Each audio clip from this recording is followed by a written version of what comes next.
Readings of Almighty God's Words. Exposing Antichrists. Item 7. They are wicked, insidious, and deceitful. Part 1.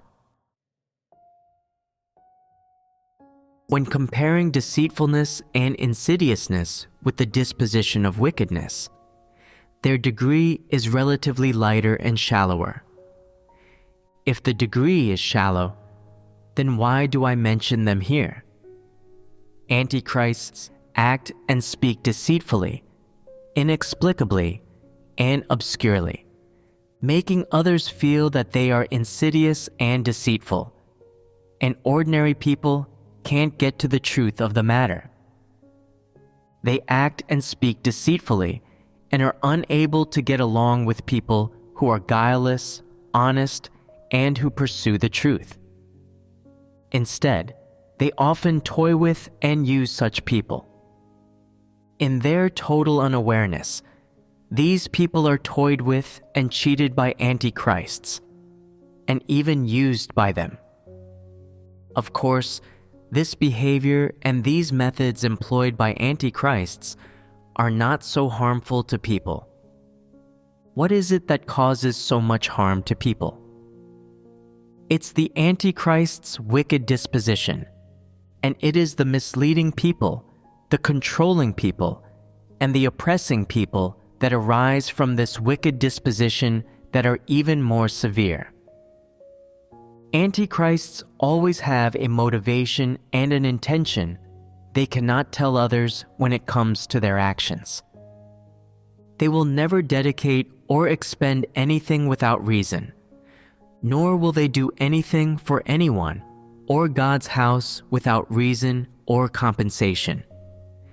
Behind their every action and word, there is a motivation, an intent, and the moment their intent and motivation are laid bare, or their ambitions and desires are ruined, they look for an opportunity to withdraw. In their hearts, they think, "It's so not worth it to dedicate or expend myself for no reason. It's not worth my while." One has to get something from believing in God. If one expends oneself for God without asking for a reward, then that's just stupid. Their logic is, there's no such thing as a free lunch. They determine the conscience and reason, the behavior, and the good deeds normal people should possess and do as stupid and foolish. Isn't this wicked? This is incredibly wicked. For instance, God's house makes some work arrangements and provides some care for the lives of brothers and sisters who perform their duties. But antichrists obstruct them from within. What is an antichrist's purpose in obstructing them? If the work arrangements had come from the antichrist, and knowing this, the brothers and sisters would feel a debt of gratitude to them, then the antichrist would take the lead. If brothers and sisters don't know who made the work arrangements and think that God's house made them, and they thank God, would the antichrist go along with this? Absolutely not. The work arrangements would stop with the antichrist and would not be implemented. It is beneficial to brothers and sisters for God's house to issue these work arrangements, and the gospel work would expand better. This is a big thing related to God's work. So how should those who act as leaders cooperate with it? They should do everything they can to cooperate well and implement the work. However, some antichrists obstruct it from within and do not implement the work for 2 years. What is the reason for this? This is Satan causing obstructions and disturbances. Some churches are disturbed and controlled by antichrists and evil people, and brothers and sisters who perform their duties are not looked after. This makes antichrists happy, and in their hearts they think, "It's enough for me to be the beneficiary of such a wonderful thing and such tremendous benefits. How could all the brothers and sisters be the beneficiaries? How would the brothers and sisters benefiting affect the antichrists in any way? It wouldn't affect them at all. They would benefit, everyone would benefit, and that would be great." Think about the overall situation. You shouldn't obstruct this, nor should you withhold it, but should implement it happily. Isn't that normal? This is the duty a person should perform, and it is your responsibility. One aspect is that it costs you nothing, while another aspect is this: doesn't everyone wish for the gospel work to expand? When they see brothers and sisters enjoying the grace of God, do they become jealous? What are they jealous of? Are antichrists not demons? So, why do antichrists not implement the work? It's because they're jealous. Do they consider that implementing the work would be beneficial to expanding gospel work? Does it affect their interests? What does it have to do with them? It has nothing at all to do with them, yet they don't implement it, and this is them being wicked. They are living devils and should be cursed. With such a matter that touches upon the work of God's house, and so many people who perform their duties, they don't consider the consequences at all. If they had some sliver of good intent, they wouldn't be able to bring themselves to do it. Why do they act this way? This is villainy, and it is wickedness. Do you do such things? If you are capable of doing such things, then you are no different from antichrists, and you are also living devils. You must not do such things. There are also some antichrists who see that there are evil people in the church who often disturb church work, who run amok in the church, but they ignore it. When they're asked to handle such people, they demur and put off handling them. They don't consider the interests of brothers and sisters. They think only of their own reputation not being damaged, and that's all. They think, "I was made a leader, so I must have the final say. I have absolute power and authority. If I expel whoever you say to expel, then that will show me up as being totally powerless. I must make sure the brothers and sisters know that these people are under my care and are my subordinates." Who are they resisting? God. Is resisting God not being wicked?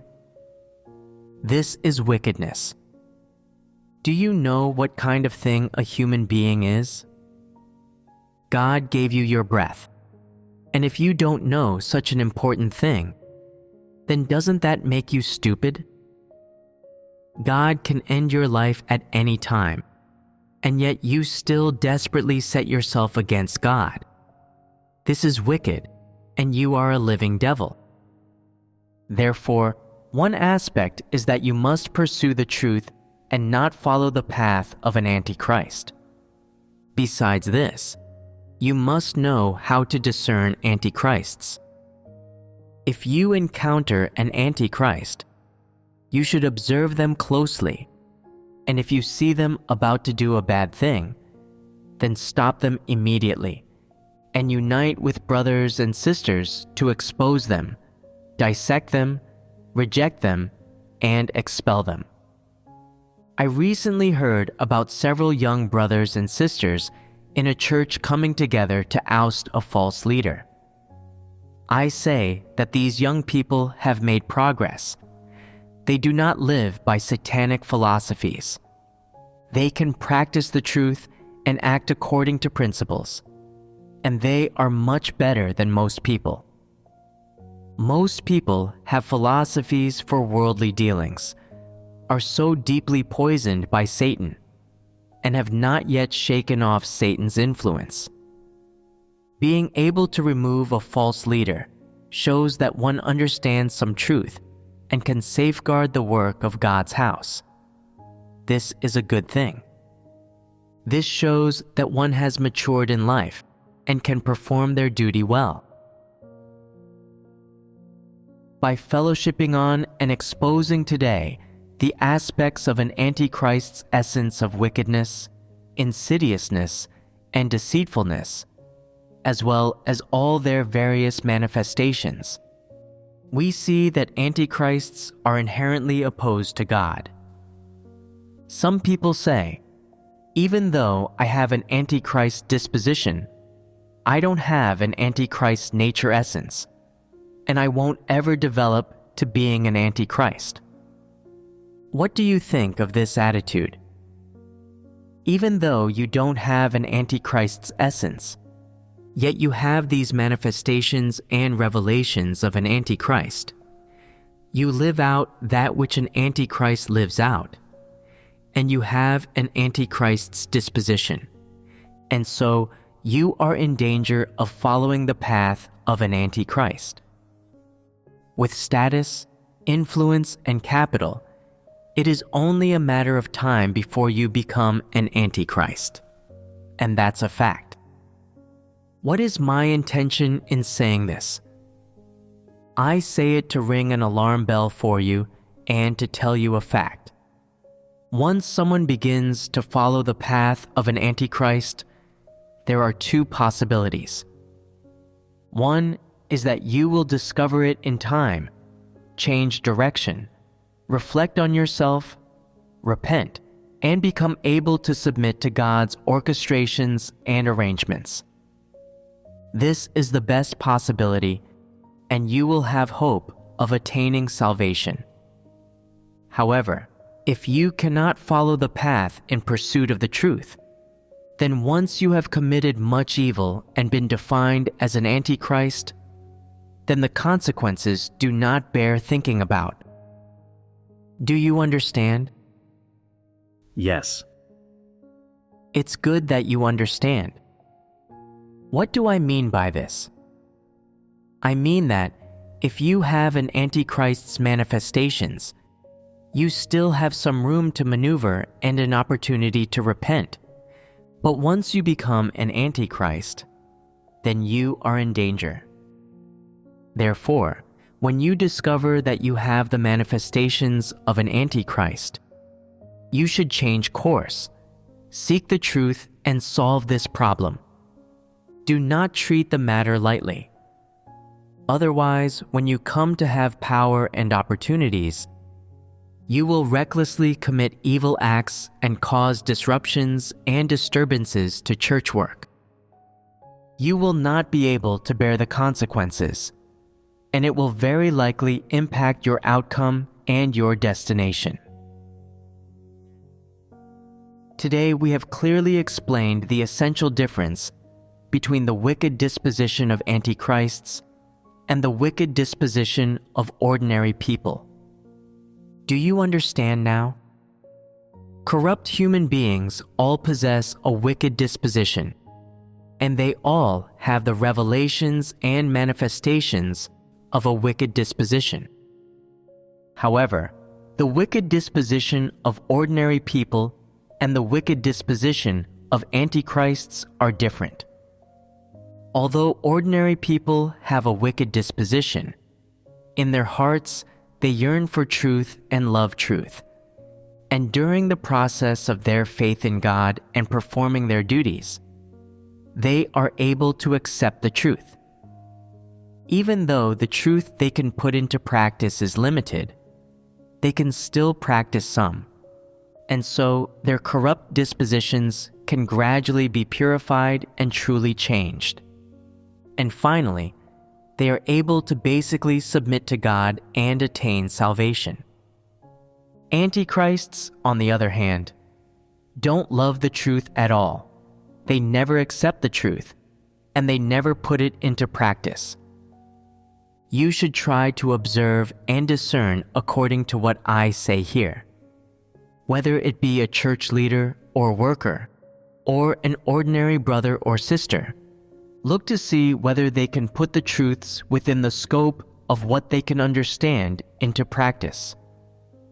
For example, say someone understands a truth principle, but when it comes time to put it into practice, they don't put it into practice at all, and they do whatever they want and act wantonly. This is wickedness, and it is hard to save such a person. Some people don't really understand the truth, but in their hearts, they want to seek exactly what to do that accords with God's intentions and conforms with the truth. In their innermost hearts, they wish not to go against the truth. Only because they don't understand the truth do they speak and act in violation of principles. They make mistakes and even do things that cause disruptions and disturbances. What is the nature of this?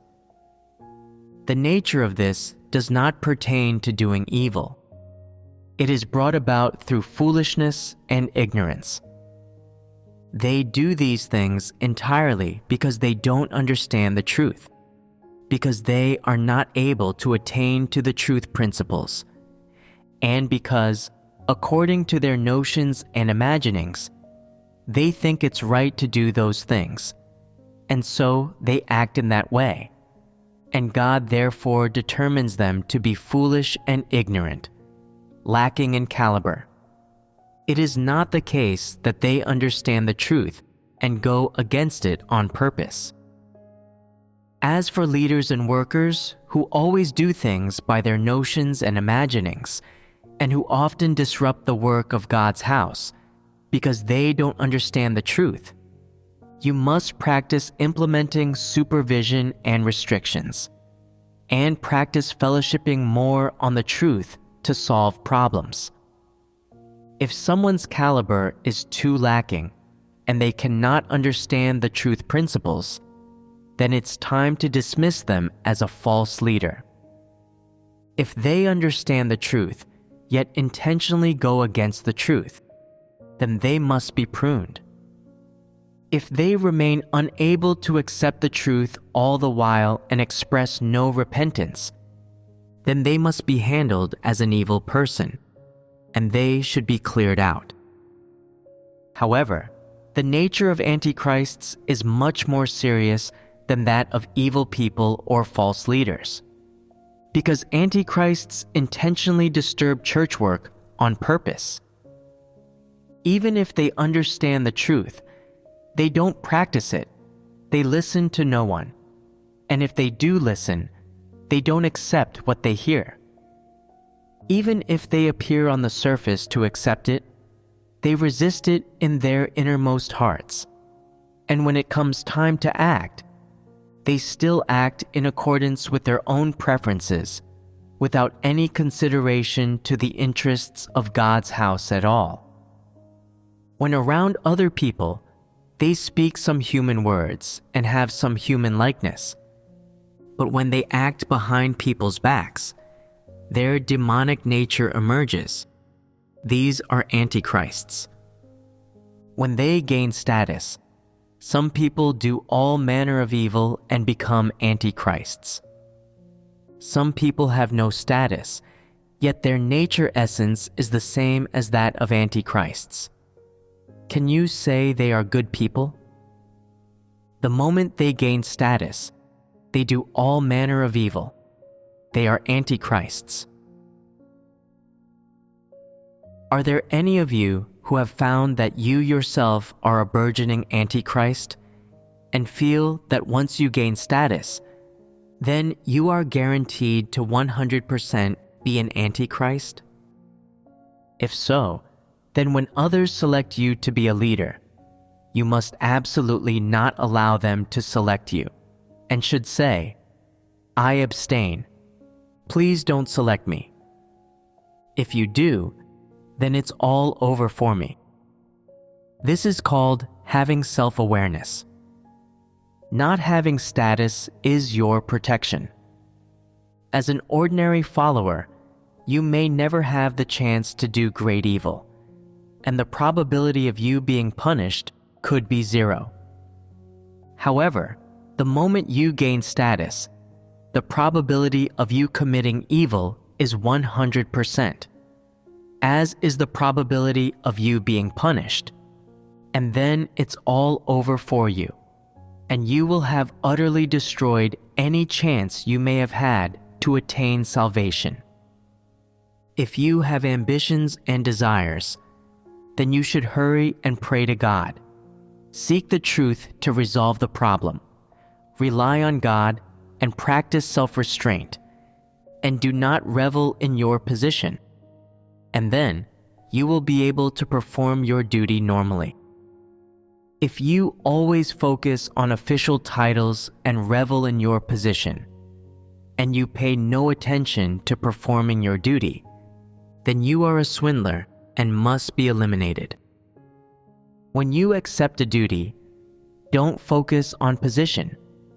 You should just perform your duty well. Handling matters well is more real than anything else. If you can perform your duty well, won't you then have satisfied God? As far as you are concerned, this is the last way you can avoid doing evil. Is it a good thing or a bad thing to always be restricting you and not allowing you to gain status? It's a good thing. So why do some people still strive so hard to compete for status during elections?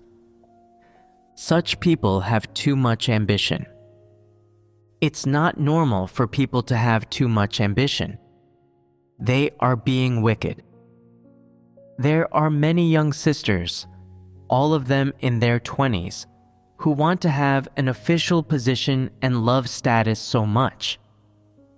If they are not selected to be leaders, then they sulk and stop eating. Although they appear a bit childish, in terms of their determination, things will become desperately serious as they get older, and they will become experts, right? Some women hear that once upon a time, a woman became empress and they feel incredibly envious, wishing they could be that woman. They don't want to be ordinary, and in their faith in God, they don't want to be just ordinary followers. Their desires burn constantly in their hearts, and the moment a chance comes along for them to show themselves, they take it. They don't just do some things, perform their duty, and fulfill some responsibilities with their feet planted firmly on the ground, putting their hearts into pursuing the truth. How wonderful it would be if they did. However, this kind of life can't satisfy them, and they don't want to live such an insipid life. This is troublesome for them.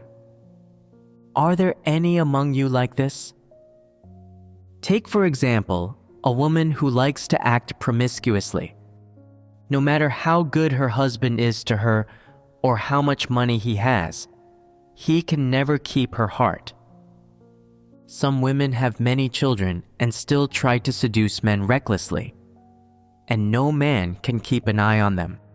This is being wicked. Where does this wicked energy come from? It comes from within their nature. And how does their nature come about?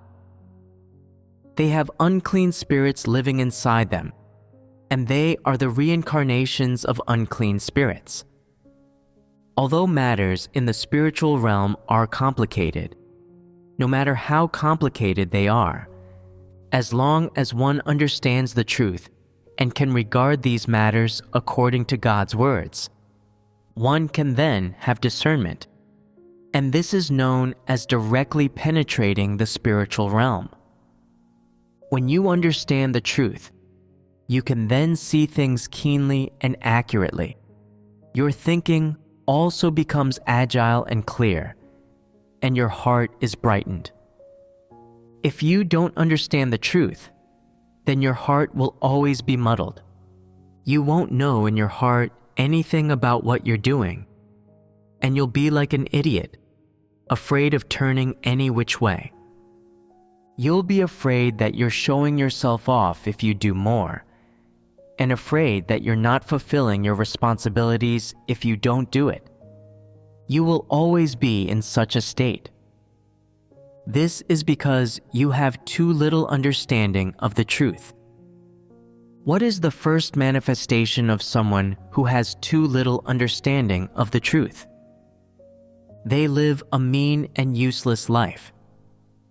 After being toyed with, bullied, and tossed around by antichrists, on the day they wake up, they realize how they used to run with antichrists, serving and working for them, yet still saying that the antichrists loved and were loyal to God.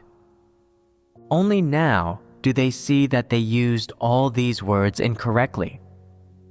Is this not very useless? Why is it useless? This is brought about by them not understanding the truth, and they get what they deserve. If you understand the truth, then you can have discernment of antichrists and see through them, and then you can expose and oust them. Will you then continue to be misled by them and follow them? Certainly not. Furthermore, you've listened to so many sermons. God's house has watered you and cultivated you for so many years. So if you don't understand any truth, if you can't discern antichrists, and you don't even fulfill the responsibilities you should fulfill, and end up running with antichrists and becoming their accomplice, then doesn't that make you useless? Are people like this not pitiful? If you nominally follow God yet you're misled and pulled in by antichrists, you follow the path of an antichrist for several years, and you want to return, but don't have the courage to face your brothers and sisters, then isn't that a useless way to live? No matter how upset you get, it's no use. Whose fault is it that you don't understand the truth? You can't blame anyone but you. We have fellowshipped on a total of 7 various manifestations of antichrists. As for the detailed manifestations we have spoken about for each one, for the essence we have dissected, as well as the various circumstances we have talked about, none of these things have been fabricated out of thin air, but are well-founded and based on facts. There is one point, however. If after you have listened to these things, you simply aren't able to match them up when you encounter real things, what does this show? First of all, it shows that you lack spiritual understanding. And even if you do have some spiritual understanding sometimes, it would only be a half understanding, not full spiritual understanding.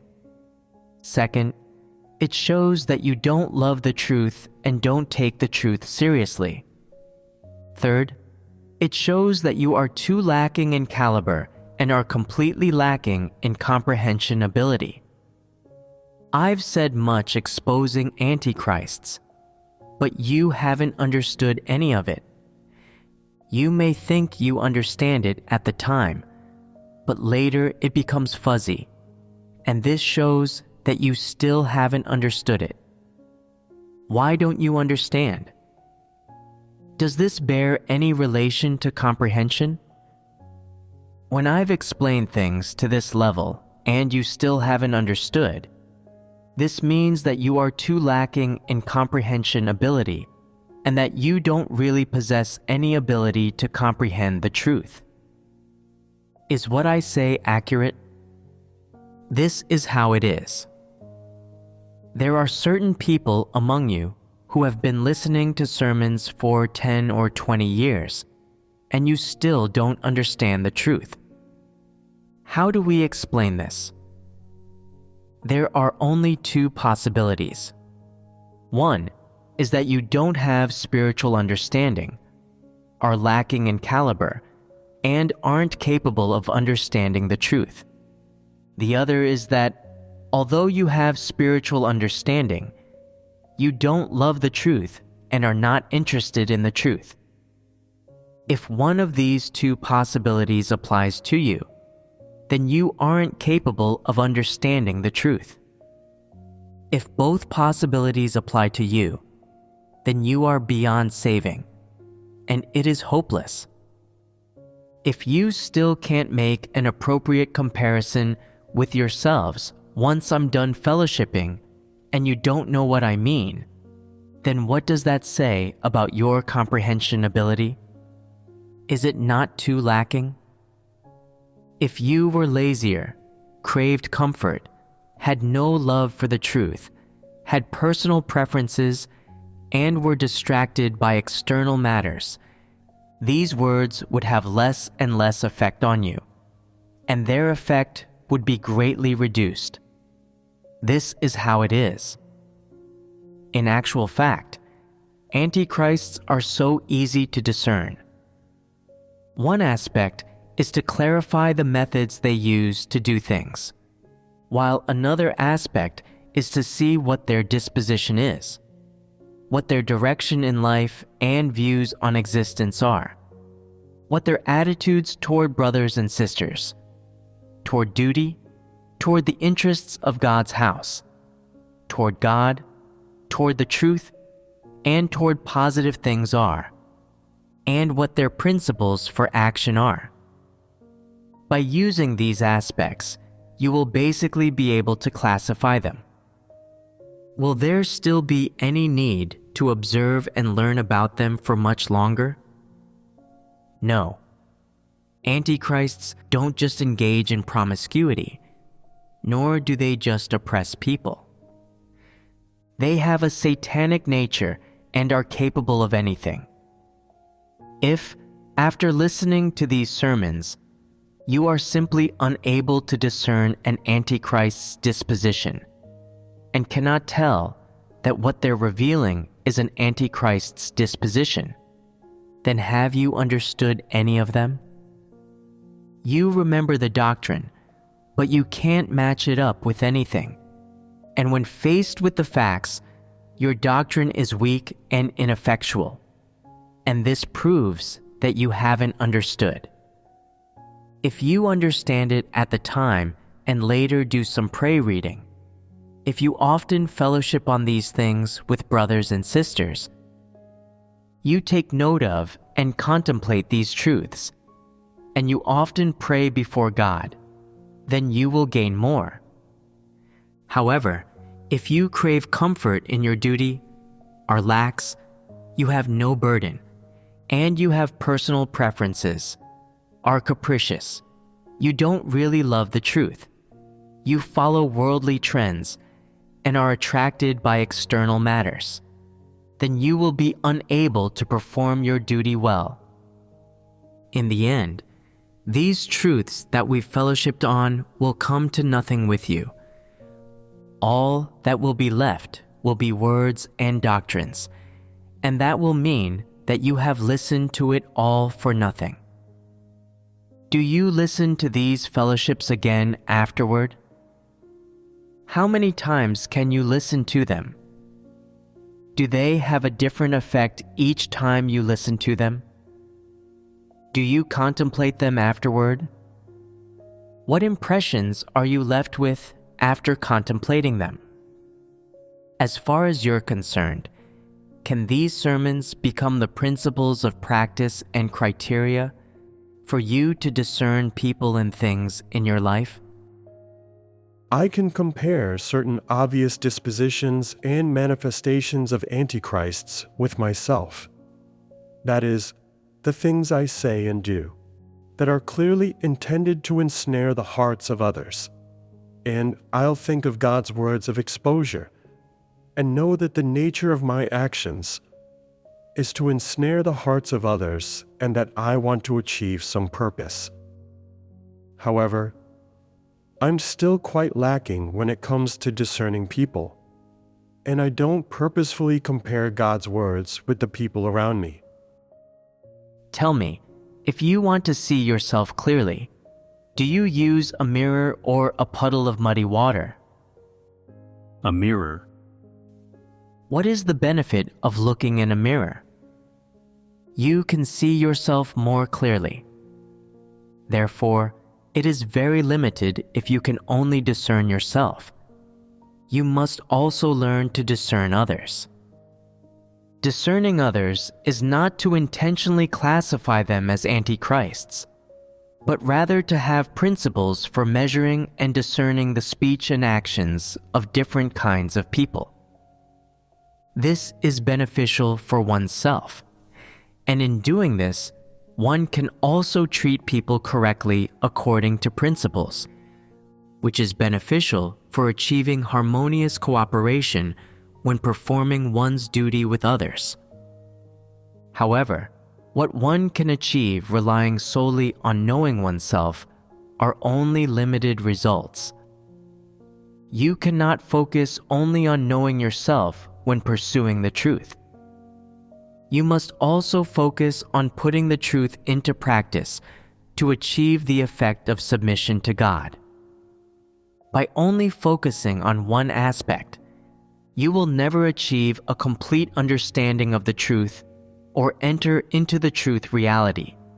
Neither will you grow in life. This is pretty much the same as understanding only words and doctrines, and you will be unable to know God. Those who truly understand the truth can see through all things. Not only do they know themselves, but they can also discern others, and they can see through all kinds of people, events, and things.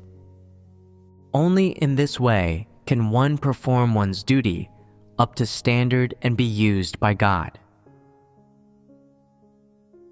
Through fellowshipping today on the manifestations of the Antichrist's wicked disposition, what deeper and newer understandings have you come to regarding the wicked disposition? Give fellowship on this. The thing that has stirred me most today is God saying that if we act like antichrists and intentionally obstruct and disturb the work of God's house, then we are living devils. God talked about certain people who can't stand to have anyone better than themselves, and I reflected on myself and realized that I have a particularly severe competitive spirit. And when I see that someone I perform my duty with has more strengths than me, I feel upset, and I always want to outdo them. I feel that my state is like that of the living devils God exposed, and I see that the nature of this matter is more serious than I imagined, and it frightens me. I never understood this very deeply. And now that I see just how severe this corrupt disposition of mine is, I feel very upset. You've now recognized it. People's corrupt dispositions are not as simple as a momentary revelation. There is a root cause and things to them which make it hard for you to cast them off, always controlling you, making you reveal so much corruption, unable to control yourself. People cannot explain clearly why they are like this, and they can't control it. These are people's dispositions. For someone to be able to clearly understand this kind of corrupt disposition is one aspect of progress.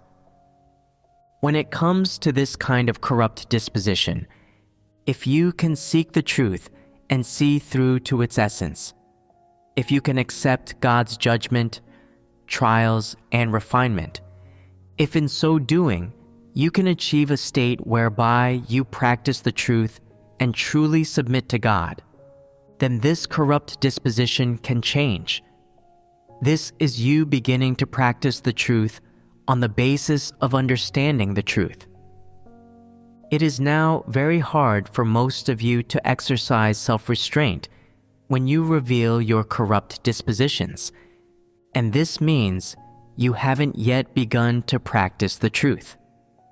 The little bit you do in the performance of your duty is mostly based on personal interest, preference, and even on impetuousness. And this bears little relation to dispositional change, right? Right. Excellent. You felt stirred. Who else would like to speak? After listening to God's fellowship today, I feel greatly stirred.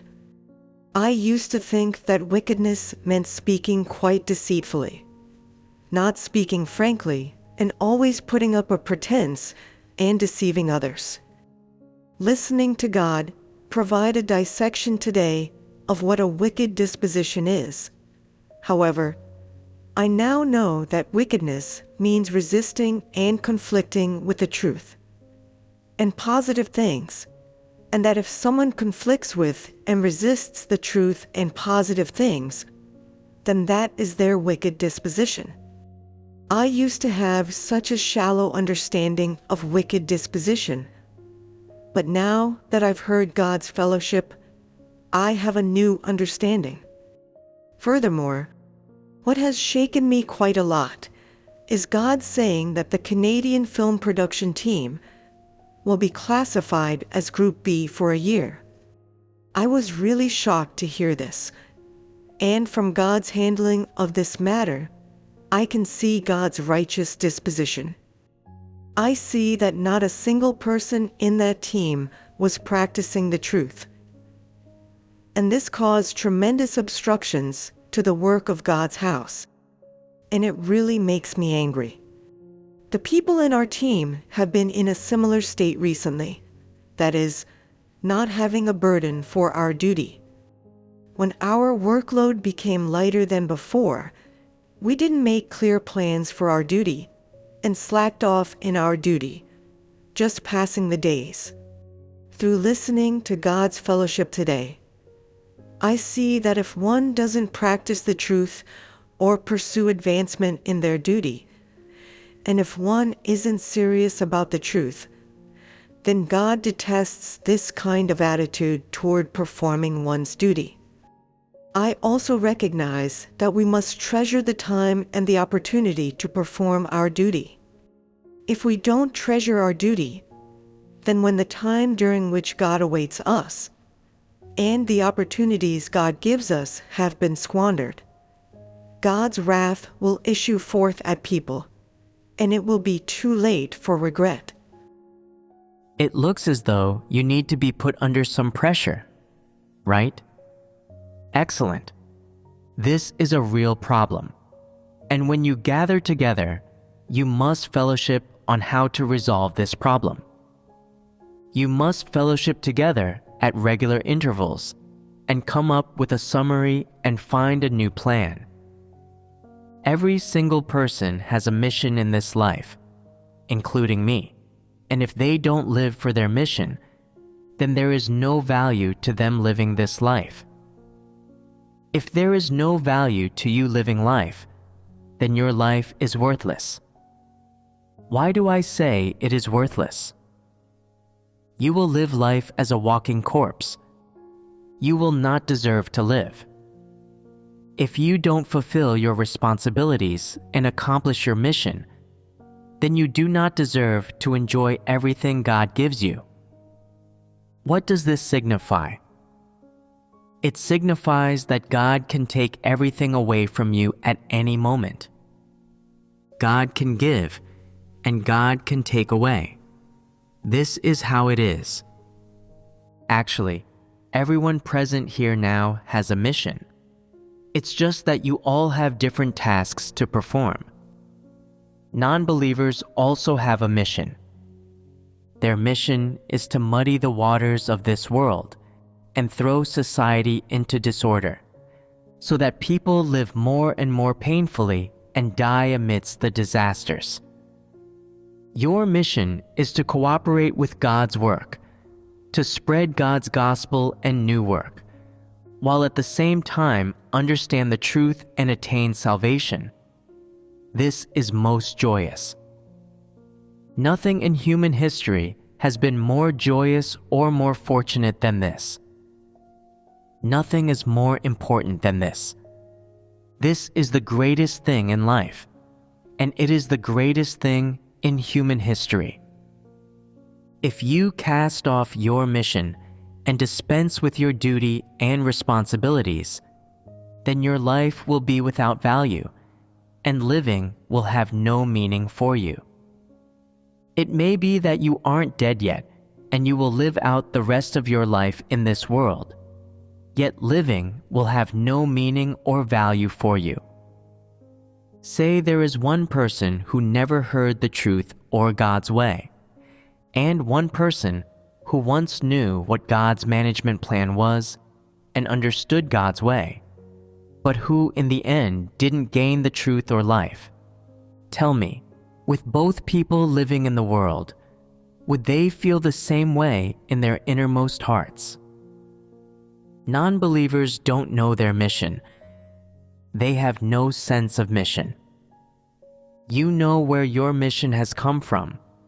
You know that God is the Creator, the sovereign of all things. You know that people came from God and should return to Him. Knowing all this, can you still live at peace in this world? Can you still muddle along through life at your ease? No, you can't.